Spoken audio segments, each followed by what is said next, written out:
आतंकी हमले की साजिश नाकाम होने के बाद से भी सुरक्षा एजेंसियां बहुत चौकन्नी नजर आ रही है। पुलिस और जांच एजेंसियां पकड़े गए संदिग्ध आतंकी के मददगारों की पहचान, धरपकड़ के लिए अभियान में भी लगी हुई है।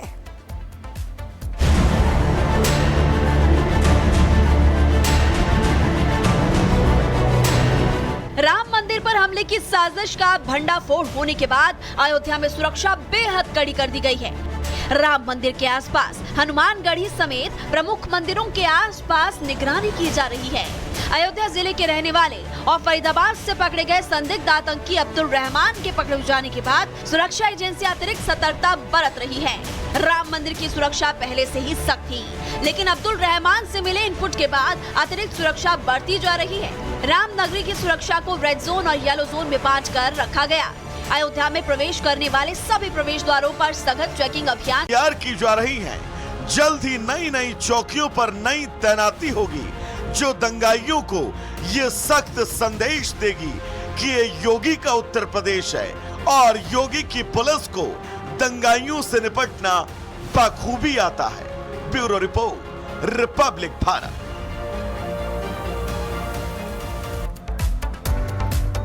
और खबर पर जानकारी देने के लिए हमारे साथ जतिन जुड़ गए। जतिन का सीधे रुख करते। जतिन, देखिए नफरती पत्थर का पूरी तरीके से जो हिसाब है वो किया जा रहा है, कहीं बुलडोजर एक्शन जारी है, वहीं पुलिस चौकी का निर्माण किया जा रहा है। यानी कि अब स्पष्ट संदेश दिया जा रहा है कि जो दंगाइयों की एक एक ईंट है, पाई पाई का हिसाब लिया जाएगा। बिल्कुल, देखिए संभल पुलिस का स्पेशल और स्पष्ट मैसेज है इसको लेकर कि जिन पत्थरों का इस्तेमाल पुलिस पर पथराव के लिए किया गया, अब उन्हीं पत्थरों का इस्तेमाल उन्हीं लोगों की सिक्योरिटी के लिए किया जा रहा है। और दीपासराय इलाके में बन रही चौकी उसका एक सीधा तौर पर उदाहरण है। दीपासराय इलाके की चौकी इसलिए भी महत्वपूर्ण है क्योंकि वहां पर एक टेम्परेरी चौकी थी, लेकिन वहां पे भी पुलिस बल नहीं बैठ सकते थे। इसको लेकर इस तरीके की बातें भी सामने आती है कि जब पुलिस वहां पर बैठती थी तो स्थानीय लोग अजगर वहां पर छोड़ दिया करते थे और इस मामले में इससे पहले गिरफ्तारी भी हुई। लेकिन अब पक्की चौकी वहां पर बनाई जा रही है और उस चौकी की नींव डालने का काम बहुत तेजी से किया जा रहा है और उसी नींव के जरिए उन पत्थरों का इस्तेमाल किया जा रहा है जो कि पुलिस पर पथराव के दौरान किए गए। न सिर्फ दीपासराय की चौकी बल्कि आने वाले समय में जो 38 चौकी का पूरा प्लान है पूरे संभल में, वहां पर इन पत्थरों का इस्तेमाल किया जाएगा। एक तो दंगाइयों को मैसेज देने की कोशिश कि पुलिस बल डरा नहीं है, वो हमेशा कानून को मुस्तैद रखने की कोशिश कर रहा है, एक मैसेज देने की कोशिश है। और दूसरी तरफ जो उपद्रवी है उनको पुलिस ये मैसेज देना चाह रही है इस पूरे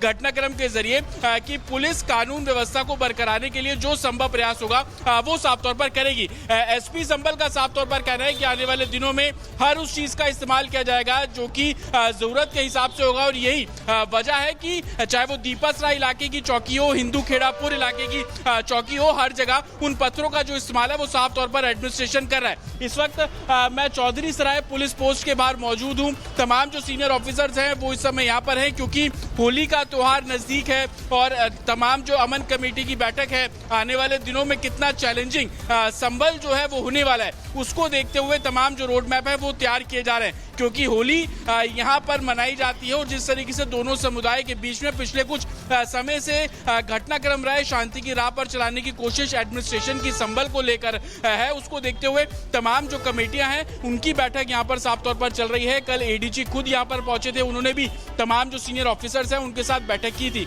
आने वाले त्योहारों को देखते हुए इससे पहले जिस तरीके का एनवायरमेंट संभल में रहा है वो काफी चैलेंजिंग एडमिनिस्ट्रेशन के लिए है और यही कारण है कि मैसेज देना हो उपद्रवियों को, कानून व्यवस्था को मजबूत करना हो। बिल्कुल जतिन, जिस तरीके से आपने जानकारी दी, पुलिस चौकी का निर्माण हो रहा है और मकसद साफ है, यहाँ पर नकेल कसना। बढ़ेंगे आगे खबरों में और बात करेंगे उत्तर प्रदेश एसटीएफ और पंजाब पुलिस के जॉइंट ऑपरेशन की, जिसमें बब्बर खालसा इंटरनेशनल के एक आतंकवादी को कौशांबी से गिरफ्तार कर लिया गया है। इस आतंकी के पास से कई हथियार भी मिले हैं जो इशारा कर रहे हैं कि ये आतंकी किसी बड़ी साजिश को अंजाम देने की फिराक में थे।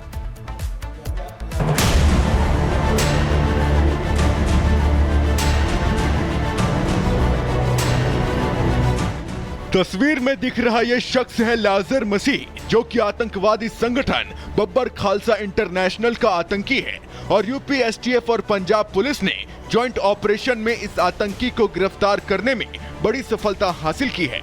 आतंकी लाजर मसीह पंजाब के अमृतसर का रहने वाला है, जो कि बब्बर खालसा इंटरनेशनल के जर्मन मॉड्यूल के अध्यक्ष के लिए काम करता था और पाकिस्तानी खुफिया एजेंसी ISI के भी संपर्क में था। 24 सितंबर 2024 को ये पंजाब पुलिस की न्यायिक हिरासत से फरार हो गया था। तब से पुलिस इसकी तलाश में जुटी हुई थी। संदिग्ध व्यक्ति जिसके ऊपर तमाम तरीके का आरोप है, उसको भी ATS के द्वारा गिरफ्तार किया गया है, STF के द्वारा गिरफ्तार किया गया है। और ये अपने आप में हमारी कानून व्यवस्था सुदृढ़ होने का परिचायक है कि हमारी जो इंटेलिजेंस है, मैं समझता हूँ कि उन्होंने भी अपने फर्ज का पूरी तरीके से निर्वहन किया।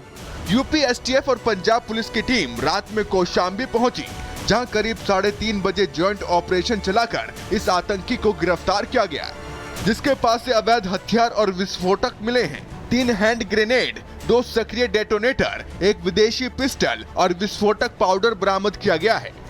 इसके अलावा इस आतंकी के पास से गाजियाबाद के पते वाला एक आधार कार्ड, बिना सिम कार्ड वाला एक मोबाइल फोन भी मिला है। आतंकी लाजर मसीह के पास से जो हथियार और विस्फोटक मिले हैं, वो बताने के लिए काफी है कि ये किसी बड़ी आतंकी साजिश की फिराक में था। लेकिन उससे पहले ही यूपी STF और पंजाब पुलिस ने ज्वाइंट ऑपरेशन चलाकर ISI और इस आतंकी के नापाक इरादों को ध्वस्त कर दिया। अब इससे पूछताछ में इसके नेटवर्क और साजिश को लेकर कई खुलासे हो सकते हैं। Bureau report, Republic Bharat. तो देखिए किस तरीके से उत्तर प्रदेश STF और पंजाब पुलिस ने ये जॉइंट ऑपरेशन चलाया और जॉइंट ऑपरेशन को बड़ी सफलता यहां पर मिलती हुई नजर आई है। शिकंजे में अब बब्बर खालसा का आतंकी आ चुका है और अब कई जो राज है उनसे पर्दा भी हट जाएगा। ज्वाइंट ऑपरेशन यहां पर चलाया गया था, लेकिन ग्राफिक्स के जरिए आपको जानकारी दे देते हैं कि आतंकी के पास से क्या क्या मिला है। 3 सक्रिय हैंड ग्रेनेड, यानी कि 3 एक्टिव हैंड ग्रेनेड मिले हैं। 1 विदेशी पिस्टल भी यहां पर मिली इस आतंकी के पास से, और कई चीजें बरामद की गई कि करके आपको जानकारी दे देते हैं। 13 कारतूस, विस्फोटक पाउडर भी मिला है।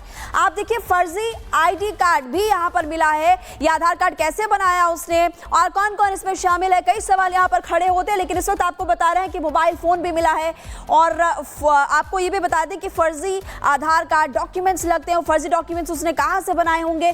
2 एक्टिव डेटोनेटर भी इस आतंकी के पास से बरामद किए हैं। आपको बता दें बड़ी सफलता यहां पर टीम को मिली है। यूपी STF और पंजाब पुलिस की तरफ से ज्वाइंट ऑपरेशन चलाया गया था और इस वक्त हम आपको ग्राफिक्स के जरिए लगातार जानकारी दे रहे हैं कि आतंकी के पास से आखिरकार क्या क्या बरामद किया गया है। लगातार उससे पूछताछ की जाएगी और कई बड़े जो खुलासे हैं वो होने की उम्मीद इस वक्त जताई जा रही है, क्योंकि उसके पास से काफी चीजें मिली है और ऐसे में वो पूरे इलाके को दहलाने की साजिश में था।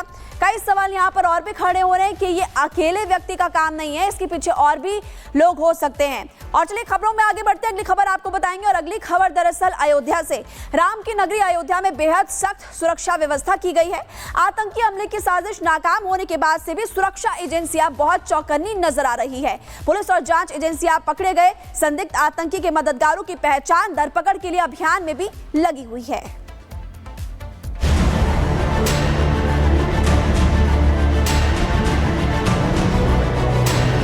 राम मंदिर पर हमले की साजिश का भंडाफोड़ होने के बाद अयोध्या में सुरक्षा बेहद कड़ी कर दी गई है।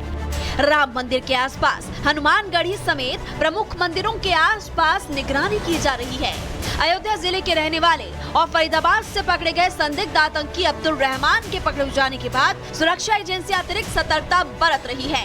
राम मंदिर की सुरक्षा पहले से ही सख्त थी, लेकिन अब्दुल रहमान से मिले इनपुट के बाद अतिरिक्त सुरक्षा बढ़ती जा रही है। राम नगरी की सुरक्षा को रेड जोन और येलो जोन में बांट कर रखा गया। अयोध्या में प्रवेश करने वाले सभी प्रवेश द्वारों पर सघन चेकिंग अभियान